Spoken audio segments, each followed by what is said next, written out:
After being acquired in a trade from the Brooklyn Nets, newest Knickerbocker Mikal Bridges was introduced to the media on Tuesday morning. In New York Post Knicks beat writer Stefan Bondy, he was in the building for the presser, and he joins me now to talk some Knicks basketball. Steph, how are you doing, man?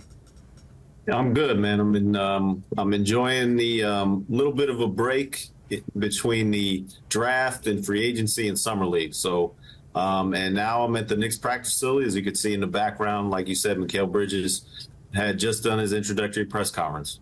Yeah, just did that, and you're right. A little bit of a break for you, and then it'll get busy again for a while, and then hopefully another break. But, Steph, let's start with this. The Knicks hadn't introduced a new player via press conference since the signings of Evan Fournier and Kemba Walker. That was 3 years ago. So reporters like yourself haven't experienced an off-season introductory presser with this team in quite a while. Why do you think the change now to have a presser like this, and why do you think the Knicks decided to introduce Bridges to the media? You know, I don't know the answer to that. I don't know why specifically they decided to do it, but you know, they have had this policy for a few years now, as you mentioned, where they're not going to do press stuff that's not mandated by the NBA. It's not mandated by the NBA that you introduce new players via press conference, but they did it today, and you know, everything went well. There was no controversy, so hopefully it's the start of something better moving forward. Yeah, I think that's a hope that people would like to see. I know in the media, also fans too. Some fans probably sometimes don't think it's that important, but it is nice to see that transparency, being able to talk to new players as they're introduced to the team. So we'll see if that continues going forward. Now, at the presser, Steph, Bridges says that he's excited to be a Knick. He said, quote, "It feels like he's a kid again." A lot has been made of the Nova Knicks with the arrival of Bridges. How does Bridges feel the success that he had with his Nova teammates can translate to potential success in a Knicks uniform now? Well, I mean, listen, he's in Brooklyn. Well, one thing he did talk about, too, was in Brooklyn, he was disappointed with the way he played last season. But in Brooklyn, he was also the number one. He was given the ball. He was asked to do a lot of things that he hadn't done throughout his career. In Phoenix, for instance, where he was the number three. He's stepping into a situation here where you have Jalen Brunson at the top. Julius Randle's also going to have the ball. He's the number two. And like he was in Phoenix, Mikal Bridges is going to be the number three. He's not going to be asked to do as much offensively. Now, he can when, you know, if called upon. But I think this is more fitting of a situation for him than it was in Brooklyn. And I think more so than even the Villanova dynamic, which is going to be talked about a lot and understandably. I think his role with this team just fits very well. And part of that also is Tom Thibodeau. I mean, you're talking about a guy who, you know, his reputation is that he squeezes the most minutes out of his starters. He needs his players to be durable, and you have Mikal Bridges, who is the most durable player in the NBA right now. So I think it's a great fit all the way around, not just because of the Villanova dynamic. Yeah, fantastic fit. And you talk about what he can do, how durable he is, and you also got to talk about the defense with him, Steph. And got to ask you this, how good can this Knicks defense be with two of the best defenders in the league in Bridges and OG Anunoby, who are both likely to be in the starting five? How good do you think this Knicks defense can be next season? Yeah, I mean, I think it's going to be a top five defense when you look at rating at the end of the year. And, you know, a lot is dependent, though, on OG Anunoby's health. This is something that we've talked about since they acquired him. He's the key to it all because, you know, we were just talking about it in here at the practice facility. He's a guy who can guard even the fives if you put him in there.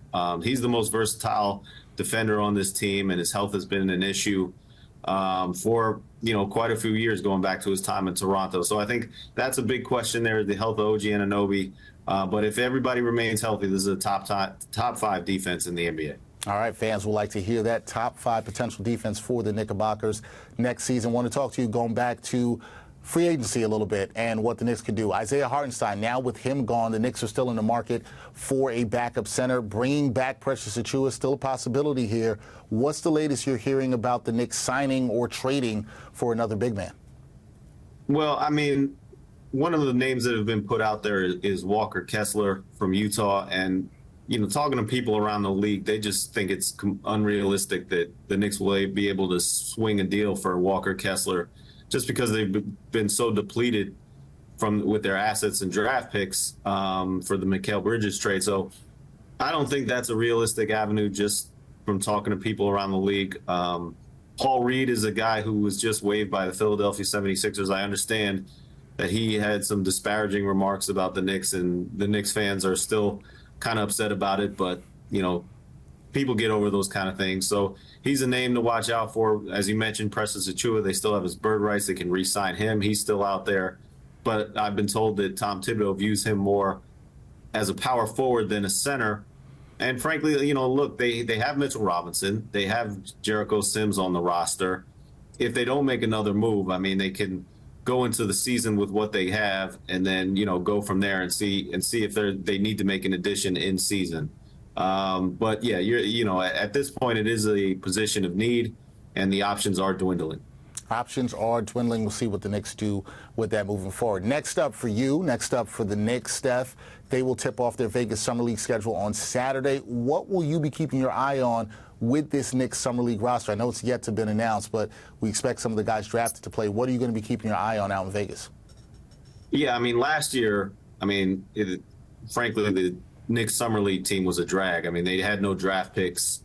This year, it's going to be a lot of intrigue. You have the number one pick, and I'm going to butcher his name, but Bacone Dadier, I think you pronounce it, and I guess I'm following up on Josh Hart butchering it as well. But then they have the Tyler Kolek, who was the second-round pick, and they have two other second-round picks, including Ariel Hookparty, who they just signed to a two-way contract. So I'm going to be interested in seeing those guys. Another guy that we don't know yet if he's going to be available for Summer League is their 2021 second-round pick from Lithuania, Rokas Jokubaitis, who, was just eliminated. His team, Lithuania, was just eliminated from the Olympic qualifiers, which frees him up for possibly playing in the Summer League. So I'm waiting to see if his name is added to the roster. I think he's a very intriguing player. Anytime you can get somebody who's played professionally in Barcelona and played on an international level at the level that he has for Lithuania, he's a very intriguing prospect, and I think he's only 23 or 24 right now. So he's somebody I'm going to be interested in watching as well.